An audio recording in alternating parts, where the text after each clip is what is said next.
చిట్టమూరు మండలం మెట్టు గ్రామంలోని పుచ్చలపల్లి పరందన్రెడ్డి జిల్లా పరిషత్ ఉన్నత పాఠశాలలో సంక్రాంతి సంబరాలు ఘనంగా జరిగాయి. ఈ కార్యక్రమానికి human rights national chairman doctor SK Jilani Basha ముఖ్య అతిథిగా హాజరయ్యారు. రోటరీ క్లబ్ ప్రతినిధి ఎన్ రామ్మోహన్ ఆధ్వర్యంలో అమ్మ ఫౌండేషన్ అధ్యక్షురాలు కృష్ణవేణి అమ్మ సహకారంతో పాఠశాలకు కుర్చీలు, టేబుళ్లను విరాళంగా అందజేశారు.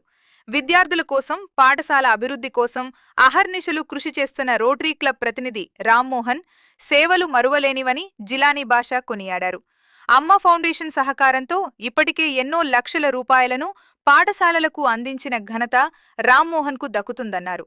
ఇదే వేదికపై రోటరీ క్లబ్ ప్రతినిధి రామ్మోహన్ మాట్లాడుతూ 5 లక్షల రూపాయల వ్యయంతో హైస్కూల్ ఆరుబయట వరండాను ఏర్పాటు చేస్తామని హామీ ఇచ్చారు.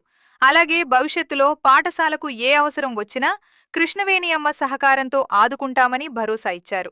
ఈ కార్యక్రమంలో నేషనల్ హ్యూమన్ రైట్స్ జాతీయ కార్యదర్శి ఎన్ సుధాకర్, హ్యూమన్ రైట్స్ ప్రతినిధి హరికృష్ణ రెడ్డి, తిరుపతి జిల్లా మహిళా ప్రెసిడెంట్ ఎస్కే పర్వీన్, పాఠశాల ప్రధానోపాధ్యాయులు పార్థసారథి, పాఠశాల స్థలదాత పుచ్చలపల్లి విష్ణువర్ధన్ రెడ్డి, పులింద్ర నాగూర్ రెడ్డి, దొడ్ల శశిరెడ్డి, ఉపాధ్యాయులు, విద్యార్థులు పాల్గొన్నారు.